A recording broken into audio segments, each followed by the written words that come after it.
All right, let's go. Anyway, welcome to this webinar. Let me first remind you the purpose of this event is education. I'm not going to provide specific trade alerts or recommendations.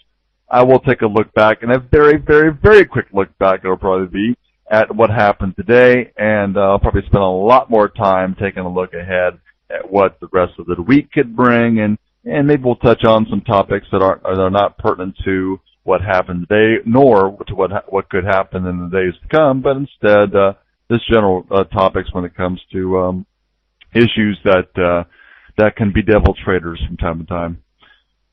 Well, I'm looking at a chart for the Euro USD, and I need to activate the cursor on HawkEye, which I've just done. I'm going to add a couple lines to this chart. I'm making one at 80. I want to make it thick and black, not because it's important, just to highlight recent price action. Actually, let's make it at today's high, about 82.83.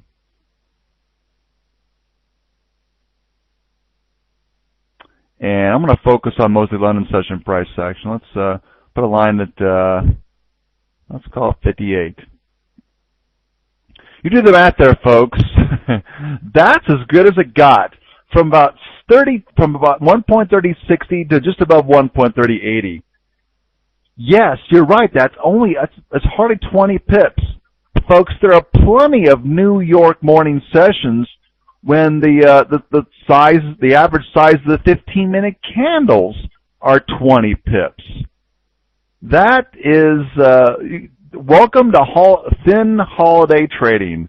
What can I say? There was every reason as a trader to look at this kind of price action and decide I'm not going to do anything until it breaks out of that range. Nothing. But let me remove these black lines. By the way, both of these areas have been important in the past, and probably in the past several trading days.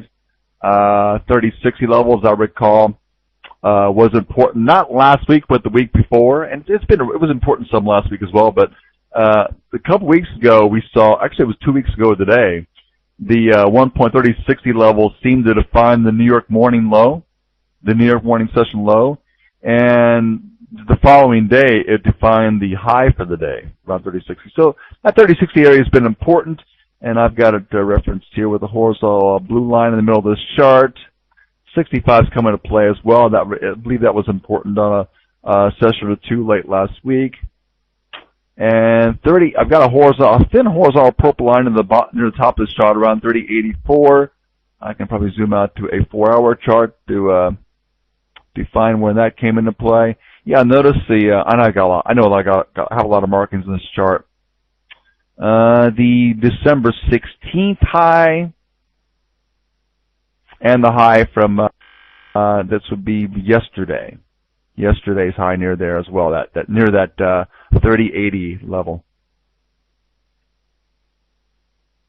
And one thing I didn't mention in my live coaching session at FX Bootcamp was that, by the way, an abbreviated session. We don't do that very often, but on a week like this, we have more abbreviated coaching sessions. I normally coach for 3 hours, and only coached a 90-minute session today, just because nothing's happening.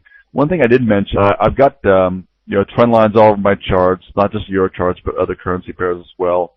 And what I told the live class essentially is that if you expect the market to respond to things like trend lines, moving averages, I mean, it's less likely in an environment like this where the market's going to react to such things. There's simply fewer traders in the market, fewer buyers and sellers. That these are conditions for a so-called thin market. The big money movers in the currency world, the hedge funds, for example, hedge funds are likely out in the market. Traders are taking vacation, time up with family, skiing in the mountains, whatever. People are just away from the charts, and what we're left is with not enough traders, not enough firepower to move the market around.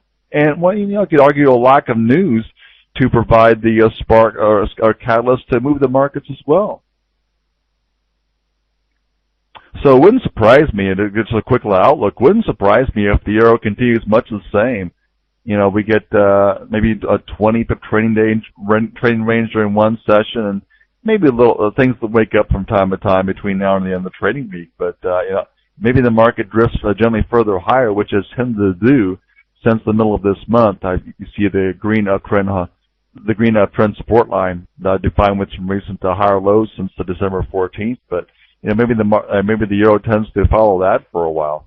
But or maybe we hit a major trend line like one of the orange ones I have in the upper half of my chart, and finally the euro will respond to that.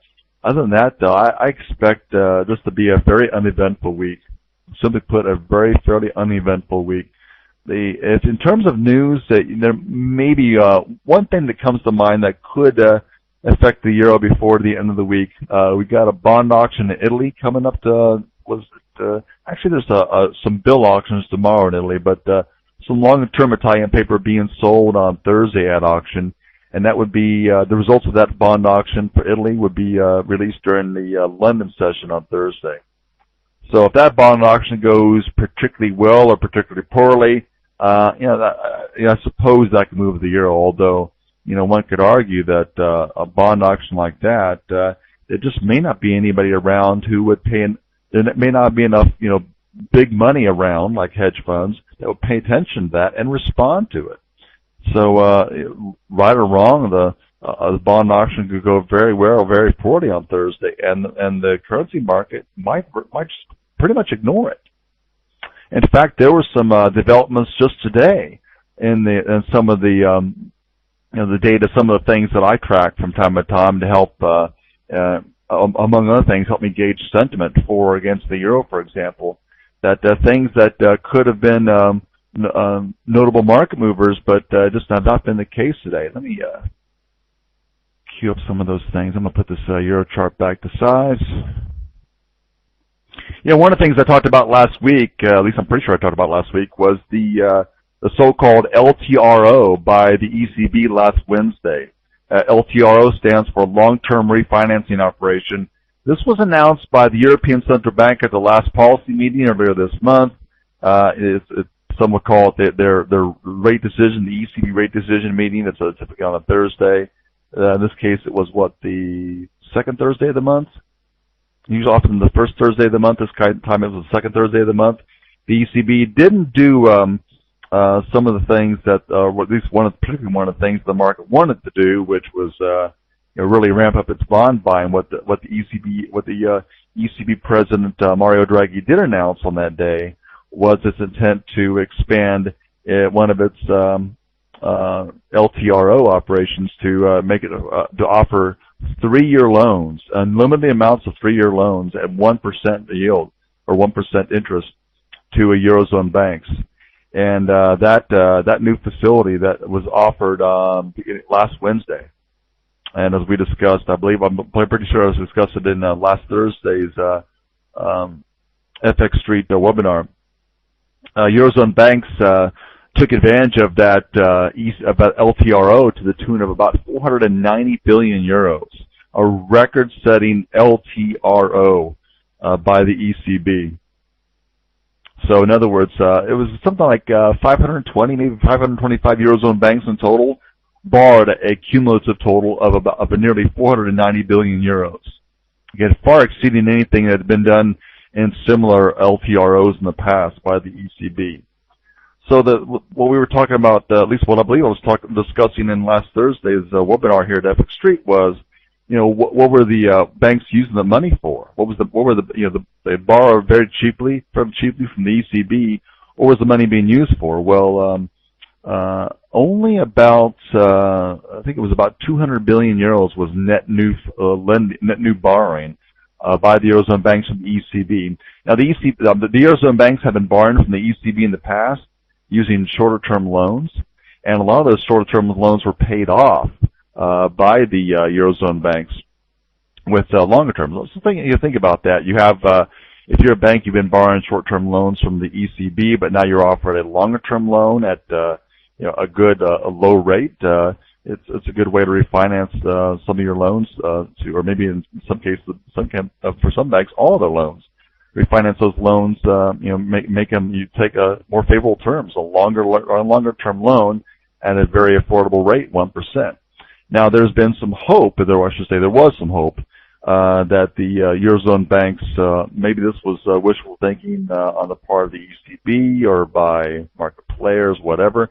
There was some hope expressed in the market about Eurozone banks taking those funds borrowed from the ECB via the LTRO, take those funds and use those funds to invest in European sovereign debt. For example, you get a 1% loan from the ECB if you're a European bank, 1% loan for 3 years, and you might take at least some of those funds and use it to acquire Italian bonds or Spanish bonds or whatever. So let's pinpoint the average European sovereign bond yield at say 3%. So you get a loan from the ECB at 1% and park the money in the government bond at about 3%. So make a 2% spread, decent way to make money, right? Well, according to the latest data, that's not what the European banks are doing with it. The European banks are, instead, well, maybe not entirely, but largely parking the money, get this, back to the ECB. Take a look at some data here, and I've talked about this data before. That's the one of the data points I've talked about in reference to, how are Eurozone banks using their funds, especially funds, for example, borrowed from the ECB, or in other words, another source of another data point that I talked about is signs of stress in the European banking sector. One of those signs of stress that I refer to from time to time is the amount of funds deposited by Eurozone banks at the ECB's so-called deposit facility. Again, the deposit facility. Let me take you to the ECB's website. ecb.int is the URL for that.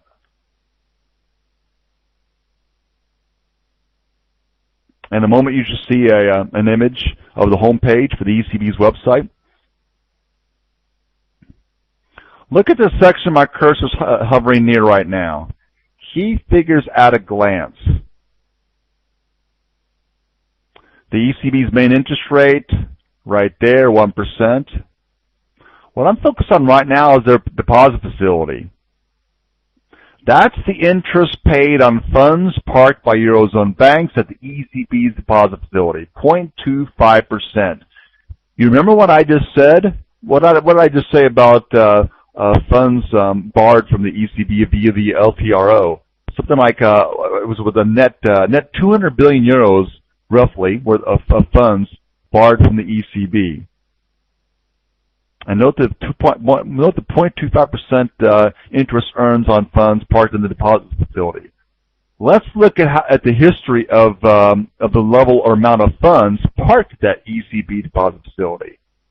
And I gotta figure out here it is. Yeah, here this is a graphic provided by Zero Hedge, a financial blog that I track from time to time. And this graphic, the scale, the x-axis scale for this graph goes back to early 2008. So you can see virtually on the left-hand portion of this graphic, virtually no funds parked at the ECB's deposit facility through about the start of the Lehman Brothers bankruptcy back in September of 2008. So after Lehman Brothers went bankrupt and all hell broke loose, so to speak, the funds parked at the ECB's deposit facility spiked up to about 300 billion euros. This was in late 2008, early 2009. Receded. It's been up and down since then. The last time we saw a notable spike up in the funds parked at the ECB deposit facility, that was arguably at the peak, near the peak of the first European sovereign debt crisis, which with its epicenter in Greece, the Greek sovereign debt crisis. This was in the first half of 2010. You see the spike up where the funds parked at the ECB's deposit facility was north of 350 billion euros at one point. Well, look at the reading for Monday, published today around London Open. In fact, I'll take you to the page on the ECB's website where you can find that data day in and day out, even if you don't have access to a news service such as either Talking Forex or specifically Trade the News, which we at FX Bootcamp use. The coaches at FX Bootcamp use Trade the News. Trade the News publishes this number every day. if you don't have access to it, there's a link you can go to here, and this is it. Let me post this in the room. So there's a link you can go to every day to find the number that I'm highlighting at the bottom here. Use of the deposit facility. So as of yesterday, 26th of December, there was more than 410 billion euros parked at the ECB's deposit facility. And again, going back to the graphic I just showed you, that is a record, Well, at least this graphic only covers through, since January of 2008, but suffice to say, that is a record, folks. That is a record. Another source, another sign of stress in the call it the European financial markets. Something else, Zero Hedge pointed this out, but I saw other sources refer to this as well. Let's take a look at bond yields in Germany. I'm required to link to this site as well. So any of you with access to the web obviously can access these sources. There's the URL to the page on Bloomberg where you can see bond yields in Germany. One of these is particularly striking. I'm showing the entire yield curve here. Look at the 1 year. This was as of a little more than an hour ago. Anyone notice that there's a negative number in front of that 0.05? A negative yield on the 1 year Bund. Again, a negative yield on the 1 year Bund. So investors in 1 year Bunds, that's a German government bond with the denomination of 1 year. Investors are actually having to pay Germany to park the money in a German government bond for 1 year. At least those who invested recently. That's not good. That's not good. Last time it happened, by the way, it happened for the first time in late November, just before that coordinated central bank action we talked about earlier this month.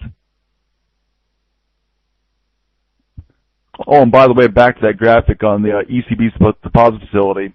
You know, there's been some some discussion online from different sources about, well, or even if you haven't seen it, you could surmise that some might say, well, this is just end of year stuff, right? Banks would naturally at the end of the year park extra funds, the ECB, just a safe place, whatever. Well, look at the levels at the ECB deposit facility near the end of the year. Now it was it was notable, it was notably high around the end of 2008, but not as high as what it was around early November of 2008, and end of 2009. You can see through here. Actually, the amount of funds parked at the ECB deposit facility, its lowest, almost lowest for all of 2009. Certainly the lowest it was than it was in the second half of 2009. And in 2010, again, fairly low levels of funds parked at the ECB's deposit facility relative to what we saw at other times in the year. That would be last year. So there's I don't see any seasonal patterns here in terms of the end of the year. There's no pattern here that I've seen, an obvious pattern about where the European banks would park more funds at the ECB deposit facility at the end of the year than they have in any other time of the year. So what can I say? Interesting time here. Interesting time. Is this a sign of something to come around the start of the year? It could be. It could be. Is it just a matter of time for things really get nasty in Europe? Either that or we're at at least in terms of these signs I just mentioned, the ECB deposit facility, German Bunds and such, and of course the overly bearish sentiment against the euro. Maybe we're at a turning point. Maybe it can't get much worse than this, and only gets better as the new euro unfolds. I think if you're a conservative trader, I don't want to bet against the signs here. You wait and be conservative, and if you're looking to buy back the euro, maybe you wait for that one day when you have a notable short squeeze, and especially have a trigger for that, a trigger for a short squeeze. For example, last major short squeeze we saw was, what was it, October 27th or something like that? That was that occurred after the deal announced the voluntary 50% haircut announced on Greek government bonds at the summit in at the EU leaders summit in late October. Late October. Now, the issue is, at least as I see it, the issue is, as I look at the news, the scheduled events coming up in the near term set of weeks here, I don't see a lot of news events that would provide likely provide a major sort of catalyst to turn the tide for the euro here. The next EU leader summit, for example, that's like early February. Beyond the Italian bond auction coming up Thursday, the next significant round of government bond auctions are going to be I believe, third or fourth week of January, late January. Going back to see if there's anything else that I'd want to discuss that I haven't mentioned yet. Oh, I mentioned the market sentiment. I said the market. I think I said something that affected the markets, notably bearish on the euro. I derived that in part from the Commitment of Traders report. Let me show you the latest for that. The graphic you see by now shows two different things, two different sources of data here. The maroon-colored line that goes sometimes up, sometimes down, that's the closing price on the Tuesdays. Closing prices on Tuesdays going back to early 2009 for the Euro-USD currency pair.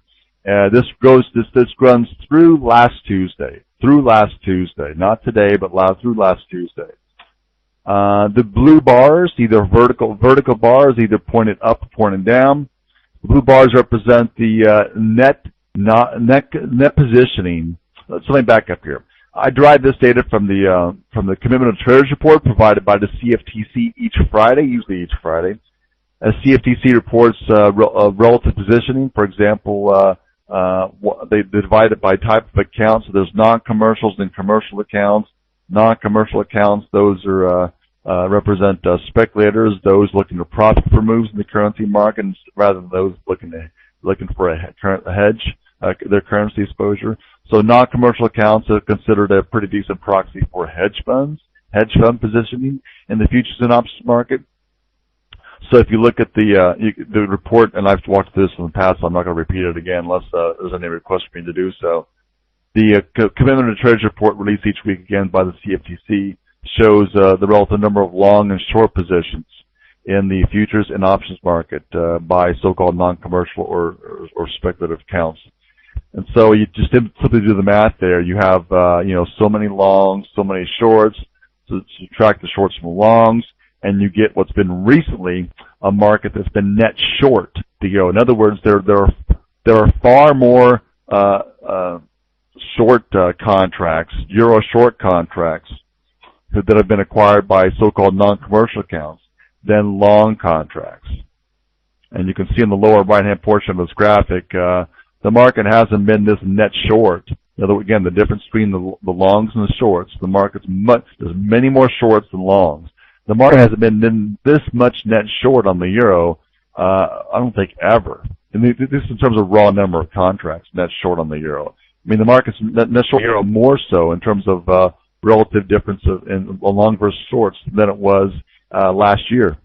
Last year at the peak of the so-called peak of the Greek sovereign debt crisis. Now, one could argue, as you look at this, that the markets, the traders, specifically speculators, are overly bearish. We're at historical bearish extremes, and you could argue that may be a contrarian indicator. I won't disagree with you there. Maybe this may be a contrarian indicator. Maybe it can't get any worse than what it already has. Such contrarian indicators, which can be helpful at times as a guide to for making a speculative bet against the mass of the market, that's a tough thing to do without some confirmation. So So, and bear in mind also that this was last year when the market was so fairly heavily net short the euro. The euro continued to drop for quite a while, for hundreds and hundreds of pips, after the market became very heavily net short on the euro in spring of last year. And we could see something similar happen again as we get into the start of the year. But as I look at in fact, you can almost make this out right around in here. I'm looking again. I'm focusing on the line, the maroon-colored line representing price action on the euro. The spark for the move, the spark for a move in early January, that was actually about second or third week of January, was a couple of things. Primarily, it was a testimony by ECB president at the time, Jean-Claude Trichet, who delivered a speech to European Parliament, actually a testimony, in which he made some notable references to Eurozone inflation. And notable because it was almost, I forget the exact words Trichet used, but again, the reference to inflation implied that the ECB was becoming more concerned about inflation, which could eventually lead to the ECB raising rates, which they eventually did in the spring spring of this year. So the euro jumped on the day, and particularly the week the euro jumped up. The week that the ECB President Trichet made that testimony, and specifically made those references to inflation during that testimony to the European Parliament. Also that week, as I recall, there were still some concerns at the time about, could Portugal sell debt to the market? Could Spain pull off a decent bond auction? Well, both those things did occur. Portugal and Spain conducted bond auctions that week. The bond auctions went fairly well. At least they didn't go poorly. And so the euro recovered. And that was the defining theme for the first quarter of this year. The first quarter of this year, euro rising on the prospect of the ECB raising rates. In addition, it's a bit complementary factor. We had 2 or 3 months prior to that, the U.S. Central Bank, the Federal Reserve, had announced in I believe it was like November 3rd of last year. It may be off by the date, but early November of last year, the U.S. Federal Reserve announced its second quantitative easing program. And, of course, that program, if anything, would imply dollar weakness. So you had QE2 going on by the Fed, plus a increasingly hawkish ECB. That was the catalyst for, arguably the catalyst, and maybe plus some a sense of stability in Europe as regards to bond yields in the southern periphery of Europe. All those things put together meant euro up in the first quarter or so of this year. And since then, it's been more down than up, especially as concerns have reemerged about Europe. So now we're at a point as we approach the start of the year. Are we going to see a new phase in the European sovereign debt crisis emerge here, or is the worst past and are things going to stabilize and eventually get better? I don't have the answer to that question. All I can do is day to day is look for the clues that could suggest which scenario is going to play out, and then trade accordingly. And with that, it's about 15 minutes left in this webinar, and I've already provided part of the look ahead. I mentioned the Italian bond auction on Thursday. As I scanned some other news throughout this week, again, it's a fairly light news week anyway. Plus, it's a fairly thin market. I guess one of the things I can discuss is the idea that this is not the kind of week. This is not the kind of week you should bank on. You should bet on to save your month if you've had a bad trading month, or not the kind of week you should expect, especially you haven't had a chance to trade much yet this year, and maybe you work a lot and you only trade part time outside of work, and now you're on some vacation, so now you may be thinking, okay, I've got more time to trade. Let's spend more time on the charts and trade more. This is the wrong week to do that, folks. Yes, we can see some moves at times, especially if there's a catalyst for some sort of move. But as was Chief Currency Coach Wayne McDonald put at one time, this was even years ago before I became a currency coach at FX Bootcamp. I became a currency coach at FX Bootcamp more than 4.5 years ago in May of 2007. When I was a member of Bootcamp before I became a coach, still recall one of the many things he said during that period of time, which was that the charts on a week like this just don't work as well. I mean, you name it, trend lines, like some of the lines I showed on my Euro charts earlier. There's just not as many traders, trading, and as such, there's not going to be as many traders spotting such things or setting up plans based on such things. And you just have some of the bigger movers in the market, like hedge funds, for example, are in the picture right now. Hedge funds are closing the books for the year, or probably already have closed the books for the year, and traders, the hedge funds, are taking time off, and in some cases, rightfully earned time off, and maybe some of those hedge fund traders are no longer have a job because of what's been a pretty tough year for hedge funds overall. And so, one of the things I've been discussing in my live coaching session today is, how do you spend your time on a week like this? Michael thank you, Michael. Michael's broken the silence here with a comment with a question. Thank you, Michael. Let me check it out. Yeah, that's a real possibility. QE3. You can see. Yeah, Michael, and you may recall one of the comments I made in recent webinars was that the voting caste at the FOMC, that's a Federal Open Market Committee, the group at the Federal Reserve that decides on monetary policy on behalf of that central bank. The voting caste of the FOMC will change. You know what? I hadn't prepared this, but I can probably find it fairly quickly. Let me see if I can find that. There was a graphic that I saw posted, and I know where the website is, so I can dig through this. There's a graphic I saw posted showing the sort of the changing of the guard at the FOMC. Let's see if I could find that.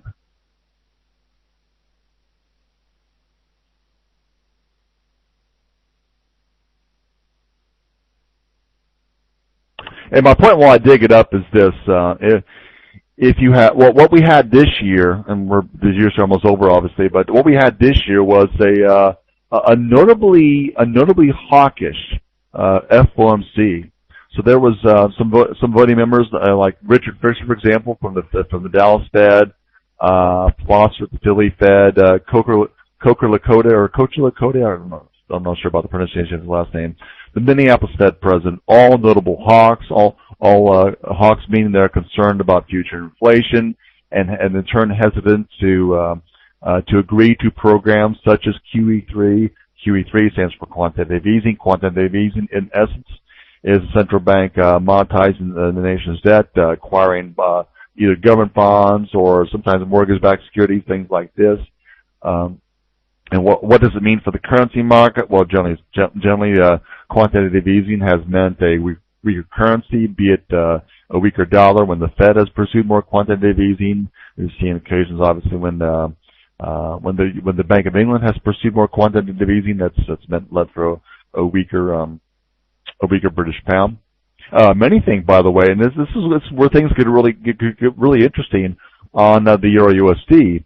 Many think it's only a matter of time before the ECB does more notable quantitative easing, although in a kind of a backdoor sort of fashion, this LTRO I mentioned earlier is sort of an initial easing measure adopted by the ECB. But many think, right or wrong, it's only a matter of time before the ECB does more formal, or actually for the first time does formal quantitative easing. So, I'd watch for that as well. Could the ECB get to the point where it does that? And that move by the ECB, if it were to happen, probably going to be preceded by some moves by European leaders to do these sorts of things, maybe to put adopted sort of treaty changes or to make the sort of commitments that the ECB sees as suitable enough or enough of a commitment to make them more comfortable about doing some sort of quantitative easing. Let me find this FOMC thing I mentioned earlier.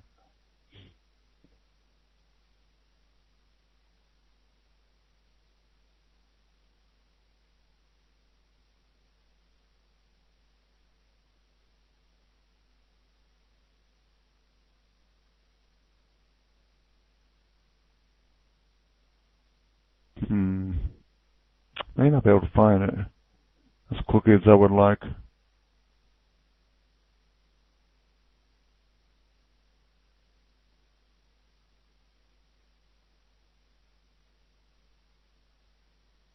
Yeah, I'm not seeing it right now. The graphic that I was going to discuss earlier. AT, I do not use Elliott Wave on a regular basis.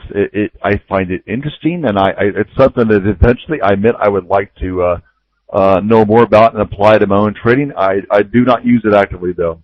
It's a valid question. I simply do not. Yeah, when it comes to my technical analysis and trade planning using technical analysis, I would say I've evolved. I've evolved from a trader who's used more indicators to less indicators. At the moment, and I'm not saying I'm right.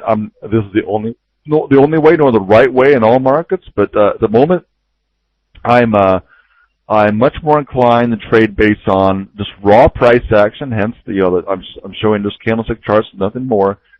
Raw price action plus news flow / fundamentals, fundies. That's it for me. That's it. I will use indicators such as stochastics, sometimes MACD, of course, moving average as well, for confirmation or for complementary sources of support or resistance. But first and foremost, I derive my trade plans based on price action. Basic support and resistance. Support and resistance suggested by price action. I'm not knocking Elliott Wave. In fact, we had a so-called open mic night about a couple weeks ago at FX Bootcamp, where one of our members did a brief discussion on using Elliott Wave. And as he put it, he uses Elliott Wave to help him define his near to medium term bias, which I thought was interesting. But no, I don't. I'm not a real heavy Elliott Wave father. And you know what? In this environment, until and unless things change, I would not. This is my personal opinion. Until we get a better sense of stability in the markets, until the market stops moving, maybe not quite every day, but it certainly seems like every week in response to news and events and rumors and such about Europe, I find it difficult to get too wrapped up, too enamored about technicals like that.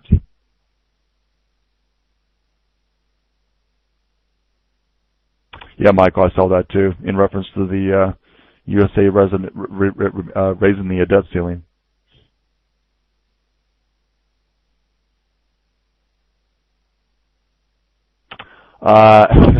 You're asking for. Sorry, hold on a minute.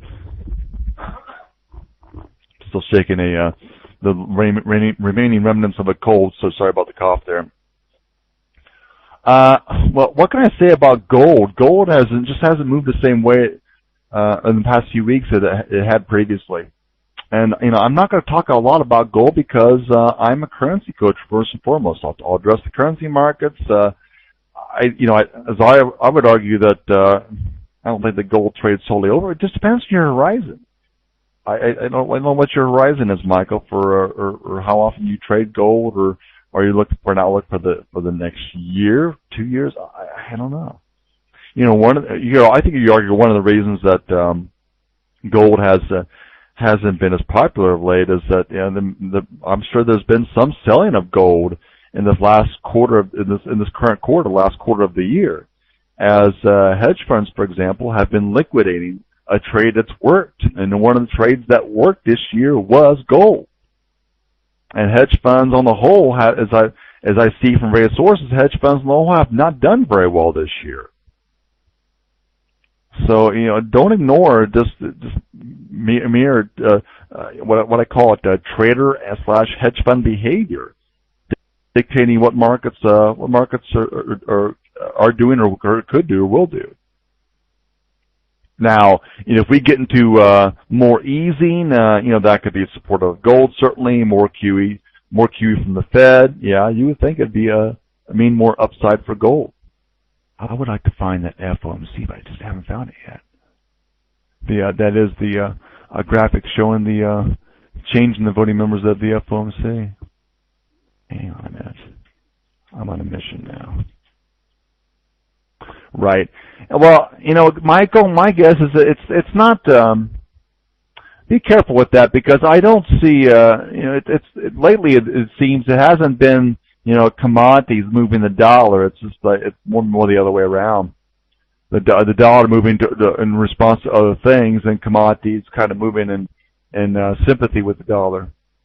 Now they could change, I suppose, but you've also had some scenarios like oil, for example. I mean, there's been some concerns about supply issues in the Middle East, and that's maybe given a bit of a unique lift at times this year for oil.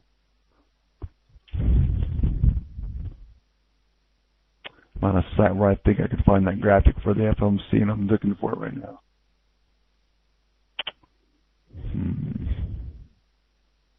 Yeah, shoot, I can't find it. Well, I'm doing another webinar here on Thursday, and I would hope by then I've got in fact, I'm sure before the end of the day even I'll find that. Maybe within the next hour I can find that graphic. Again, I saw a graphic. I know I saved it somewhere on my PC here. A graphic showing the change in the guard, so to speak, at the FOMC amongst the FOMC voting members, and it's a notable shift.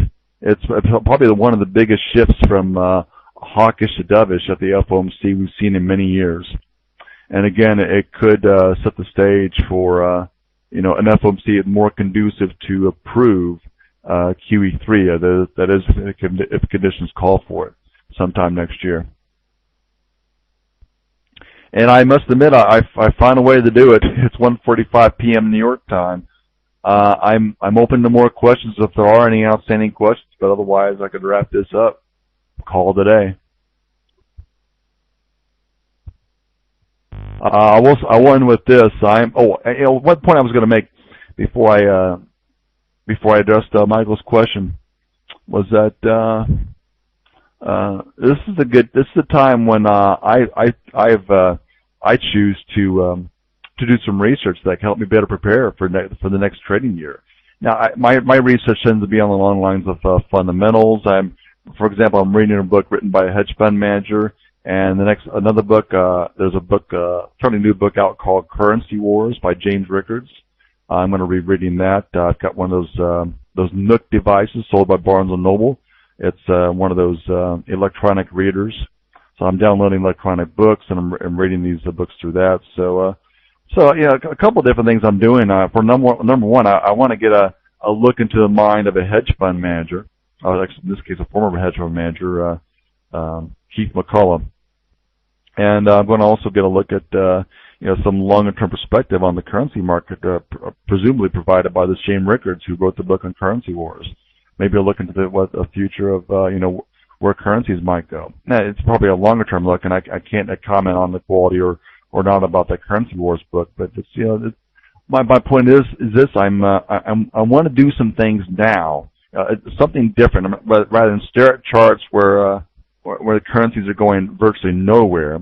I want to spend my time now doing some different things, beyond just taking a break and give myself kind of a fresher, give my mind and body a break so that I come back early next year with a fresh mindset and with some enthusiasm, ready to tackle the new year. But beyond that, I'm spending some time reading some things that can help better prepare me to be a better trader, to have a better grasp on the world of fundamentals as we get into the new year. Now, maybe for some of you, it's not fundamentals. Maybe maybe you're going to do some reading on some books on technical analysis, or there's plenty of websites out there that offer some technical material. I mean, even FX Street offers some of that. So I encourage each one of you to find sources like that. Maybe for some of you, you've already at least mastered to some degree technicals. I don't think you can truly master everything all the time. You think you should always be raising the bar when it comes to seeking ways to improve even your technicals. But maybe for some of you, you're at a point where trader psychology is a big issue. You've come to a level of mastery on technicals where you have sufficient grasp of technicals to create trade plans.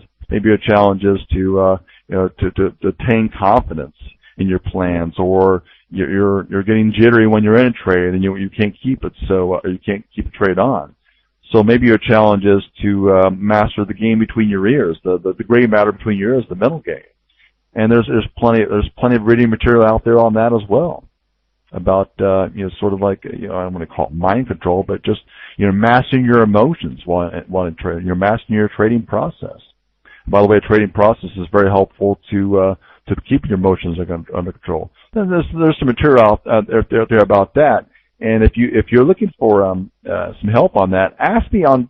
I'll be prepared for this on Thursday's webinar here at Epic Street.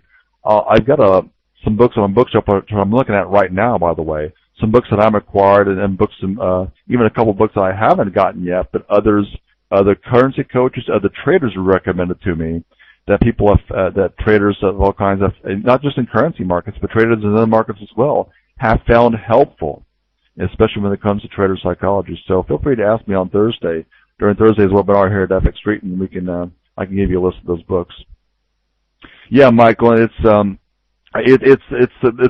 very topic I believe that so many traders underestimate in terms of its importance. In fact, I recall a member of boot camp who recently said that how did he say it? Actually, funny, it's the same guy who did I hope he's not. I don't think he's here right now.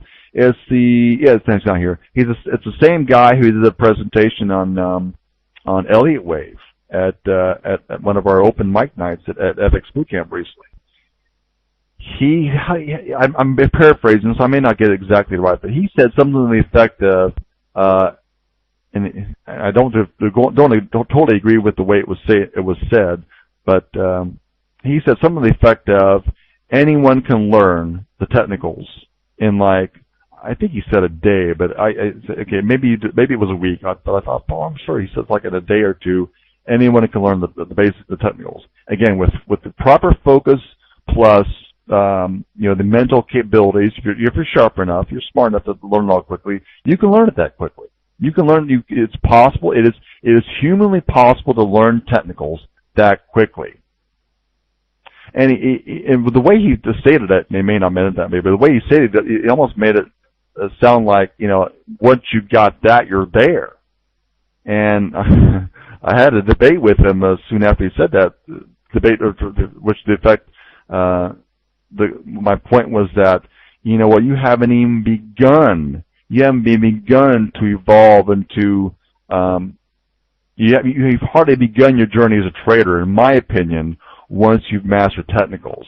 Now, mastery is subjective too. I mean, again, if you feel like you've mastered technicals, that's usually the step, be it the day, the week, the month, or the quarter before you get hammered, you get just pounded, maybe even destroyed, because once you feel like you're there, once you feel like you've arrived when it comes to technicals, you can easily become overconfident, and overconfidence, many of you know where that can take you in the world of trading.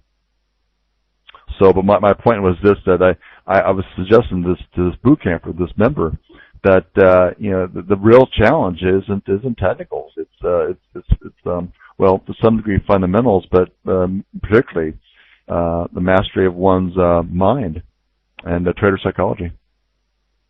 And so Michael nails it. Psychology is the secret to success. Absolutely. And by the way, in many walks of life, not just trading. And with that, let's wrap it up. Have a great day, folks. Thanks to you for joining me. Thanks for the handful of you who made some comments there. Really appreciate that. And we'll do this again Thursday.